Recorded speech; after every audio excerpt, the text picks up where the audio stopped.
दोस्तों अगला पाठ योजना नंबर 7 है।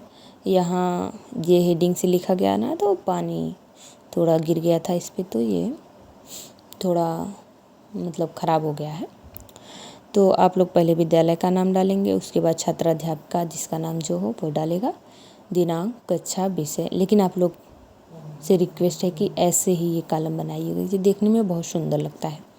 और प्रकरण में आप कम से ज़्यादा की समझ बनाना, कौन सा कम है कौन सा ज़्यादा है, बच्चों में कम और ज़्यादा की समझ को विकसित करना। विशिष्ट उद्देश्य में आप बच्चों से ज़्यादा और कम की समझ विकसित करना। समान उद्देश्य भूल गए थे, आप पूर्ववत भी लिख सकते हैं, कोई बात नहीं। आप नहीं तो लिख सकते हैं गणित के प्रति रुचि उत्पन्न करना, गणित के अवधारणाओं को विकसित करना, मानसिक शक्ति का विकास करना। ये सब विशिष्ट समान उद्देश्य में लिख सकते हैं।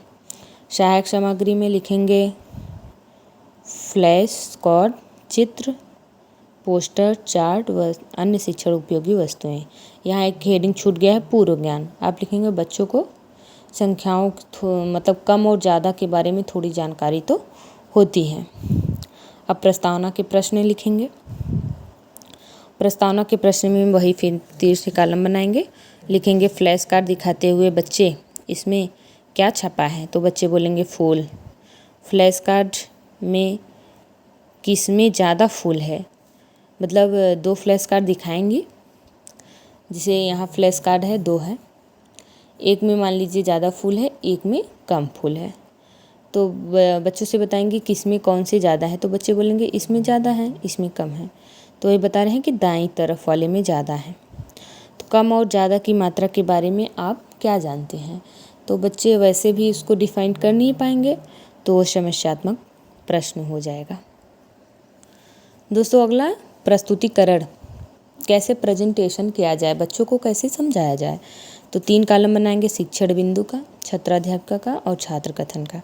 तो लिखेंगे छात्राध्यापिका ने कक्ष में लगे चार्ट की सहायता से कम ज़्यादा की समझ की मात्राओं पर चर्चा करती हैं। जैसे ये सब चित्र बने थे बच्चों को समझाने के लिए। अब जिसमें ज़्यादा है तो बच्चे बताएंगे, इसमें मान लीजिए ज़्यादा है, इसमें कम है, देखने में लग रहा है। उसी प्रकार इसमें भी देखने में लग रहा है। बच्चे यह ध्यानपूर्वक सुनते हैं और देखते भी हैं कि किस पोस्टर में ज़्यादा छपा है चित्र, किस में कम छपा है।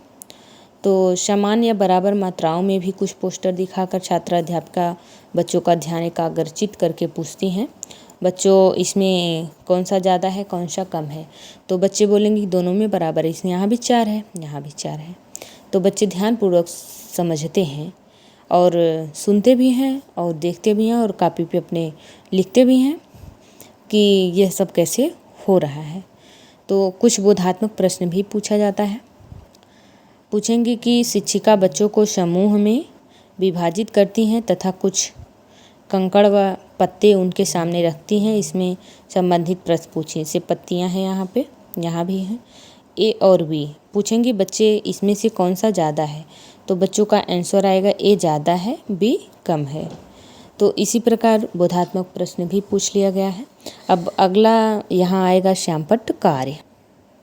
अब श्यामपट्ट कार्य में यहाँ पत्तियाँ बनाएंगी, कम ज़्यादा की समझ को विकसित करते हुए श्यामपट्ट पे लिखेंगे ज़्यादा है कम है।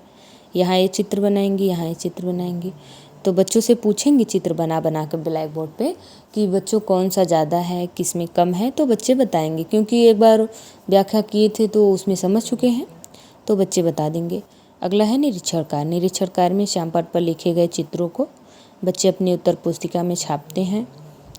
वह कक्षा का निरीक्षण छात्राध्यापिका द्वारा घूम घूम कर किया जाता है। गृह कार्य में जितने भी उत्तर पुस्तिका में प्रश्न दिए गए हैं पोस्टर संबंधी, उनको घर से करके लाने के लिए बोल दिया जाएगा। बच्चे उसको करके लेकर आएंगे अपनी उत्तर पुस्तिका में। यह पाठ्य योजना कैसी लगी आप लोग बताइएगा। अच्छी लगी तो लाइक शेयर कमेंट और चैनल को सब्सक्राइब ज़रूर कीजिएगा। और अगर आप लोग कोई ज़रूरत हो तो कमेंट बॉक्स में ज़रूर बताइएगा, हम पूरा प्रयास करेंगे उसको पूरा करने की।